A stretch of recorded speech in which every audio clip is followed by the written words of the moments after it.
ಮನೆಗೆ ನೆಂಟರು ಬಂದಾಗ ತುಂಬ ಕ್ವಿಕ್ಕಾಗಿ ಏನಾದರೂ ಮಾಡಬೇಕಂದ್ರೆ ಈ ವೆಜ್ ಬಿರಿಯಾನಿನ ಒಮ್ಮೆ ಟ್ರೈ ಮಾಡಿ ನೋಡಿ. ತುಂಬಾ ರುಚಿಯಾಗಿರುತ್ತೆ, ತುಂಬಾ ಬೇಗನೆ ಮಾಡ್ಕೋಬೋದು. ಎಲ್ರಿಗೂ ನಮಸ್ತೆ, ನಾನು ಸುಪ್ರೀತಾ ಶೆಟ್ಟಿ. ವೆಲ್ಕಮ್ ಟು ಸ್ವಾದ. ಮೊದಲಿಗೆ ಒಂದು ಮಿಕ್ಸಿ ಜಾರ್ ತೊಗೊಂಡಿದ್ದೀನಿ. ಅದಕ್ಕೆ ಒಂದು ಈರುಳ್ಳಿ, 4 ಹಸಿಮೆಣಸು, ನಂತರ ಒಂದು 10 ಬೆಳ್ಳುಳ್ಳಿ ಎಸಳನ್ನು ಹಾಕ್ಕೊಳ್ತಾ ಇದ್ದೀನಿ. ನಂತರ 1 ಇಂಚಷ್ಟು ಶುಂಠಿ ಹಾಕ್ಕೊಳ್ತಾ ಇದ್ದೀನಿ. ನಂತರ ಸ್ವಲ್ಪ ಕೊತ್ತಂಬರಿ ಸೊಪ್ಪನ್ನು ಹಾಕ್ಕೊಳ್ತಾ ಇದ್ದೀನಿ. ನಂತರ ಸ್ವಲ್ಪ ಪುದೀನ ಎಲೆಗಳನ್ನು ಹಾಕ್ಕೊಳ್ತಾ ಇದ್ದೀನಿ. ಇದಕ್ಕೆ ಒಂದು ಅರ್ಧ ಕಪ್ಪಷ್ಟು ನೀರು ಹಾಕಿಬಿಟ್ಟು ನುಣ್ಣಗೆ ರುಬ್ಕೋಬೇಕು.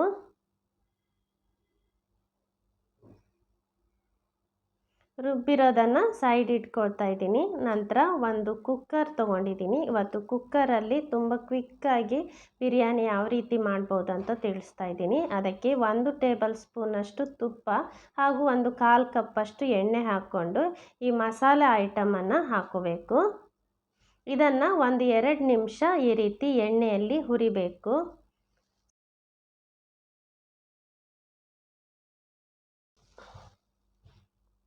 ಸ್ವಲ್ಪ ಘಮ ಬಂತು ಅನ್ನೋವಾಗ ಅದಕ್ಕೆ 1 ಟೀ ಸ್ಪೂನಷ್ಟು ಜೀರಿಗೆ, ನಂತರ 1 ಟೀ ಸ್ಪೂನಷ್ಟು ಸೋಂಪು, ನಂತರ 1 ಕಪ್ಪಷ್ಟು ಉದ್ದಕ್ಕೆ ಹೆಚ್ಚಿರುವಂಥ ಈರುಳ್ಳಿನ ಹಾಕಿಬಿಟ್ಟು ಈರುಳ್ಳಿ ಕೆಂಪು ಬಣ್ಣ ಬರೋ ತನಕ ಅದನ್ನು ಚೆನ್ನಾಗಿ ಹುರಿಬೇಕು.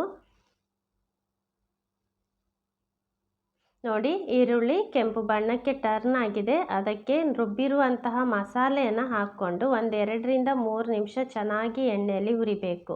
ಮಸಾಲೆ ನೀರಿನ ಅಂಶ ಎಲ್ಲ ಹೋಗಿಬಿಟ್ಟು ಮಸಾಲೆ ಗಟ್ಟಿಯಾಗಬೇಕು.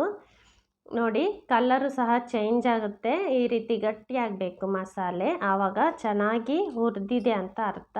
ನಂತರ ಅದಕ್ಕೆ 2 ಟೊಮೆಟೊನ ಹೆಚ್ಚಿಬಿಟ್ಟು ಹಾಕ್ಕೊಂಡಿದ್ದೀನಿ. 1 ಟೇಬಲ್ ಸ್ಪೂನಷ್ಟು ಕೊತ್ತಂಬರಿ ಪುಡಿ, 1/4 ಟೀ ಸ್ಪೂನಷ್ಟು ಅರಿಶಿನ ಪುಡಿ, ನಂತರ 1 ಟೀ ಸ್ಪೂನಷ್ಟು ಕೆಂಪು ಮೆಣಸಿನ ಪುಡಿ, ನಂತರ 1 ಟೀ ಸ್ಪೂನಷ್ಟು ಗರಂ ಮಸಾಲ ಎಲ್ಲವನ್ನು ಹಾಕಿಬಿಟ್ಟು ಮಸಾಲೆಯೊಟ್ಟಿಗೆ ಟೊಮೆಟೊನ ಚೆನ್ನಾಗಿ ಬೇಯಿಸ್ಕೋಬೇಕು.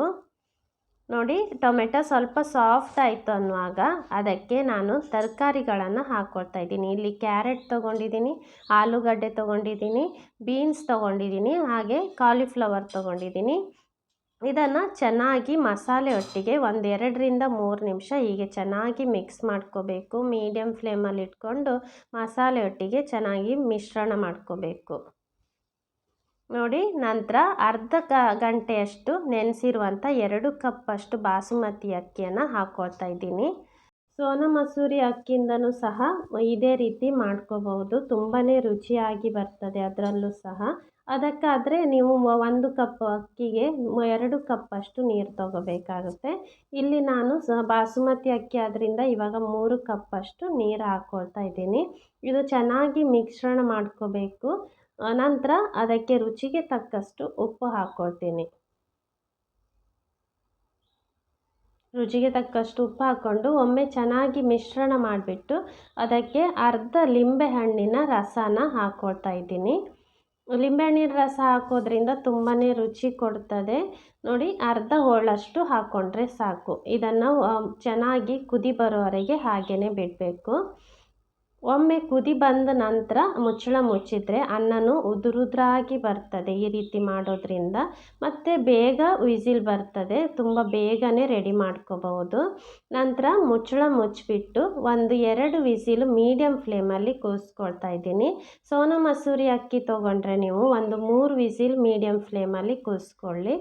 ನೋಡಿ, ಇದನ್ನು ಕೂಗಿಸ್ಕೊಂಡ ನಂತರ ಕಂಪ್ಲೀಟಾಗಿ ತಣ್ಣಗಾದಮೇಲೆ ವಿಸಿಲನ್ನು ತೆಗೆದುಬಿಟ್ಟು ಓಪನ್ ಮಾಡಿ ಆದಮೇಲೆ ಕ್ವಿಕ್ಕಾಗಿ ಮಿಕ್ಸ್ ಮಾಡ್ಕೋಬಾರ್ದು. 5 ನಿಮಿಷ ಹಾಗೇ ಬಿಡಬೇಕು. ಇದರಿಂದ ಅನ್ನನೂ ಉದ್ರುದ್ರಾಗಿ ಬರ್ತದೆ. ಬಿಸಿ ಇರುವಾಗಲೇ ನಾವು ಮಿಕ್ಸ್ ಮಾಡಿದ್ರೆ ಅನ್ನ ಮುದ್ದೆ ಆಗೋ ಚಾನ್ಸಸ್ ಇರುತ್ತೆ. ಅದಕ್ಕೆ 5 ನಿಮಿಷ ಬಿಟ್ಟು ನಂತರ ಈ ರೀತಿ ನಿಧಾನಕ್ಕೆ ಚೆನ್ನಾಗಿ ಮಿಕ್ಸ್ ಮಾಡ್ಕೋಬೇಕು.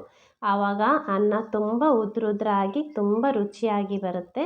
ನನ್ನ ಈ ರೆಸಿಪಿ ನಿಮ್ಗೆ ಇಷ್ಟ ಆಗಿದೆ ಅಂದ್ಕೊತೀನಿ. ಇಷ್ಟ ಆದರೆ ಪ್ಲೀಸ್ ಲೈಕ್ ಮಾಡಿ, ಶೇರ್ ಮಾಡಿ, ನನ್ನ ಯೂಟ್ಯೂಬ್ ಚಾನಲ್ನ ಸಬ್ಸ್ಕ್ರೈಬ್ ಮಾಡಿ, ನನ್ನ ಫೇಸ್ಬುಕ್ ಪೇಜನ್ನು ಫಾಲೋ ಮಾಡಿ. Thank you for watching.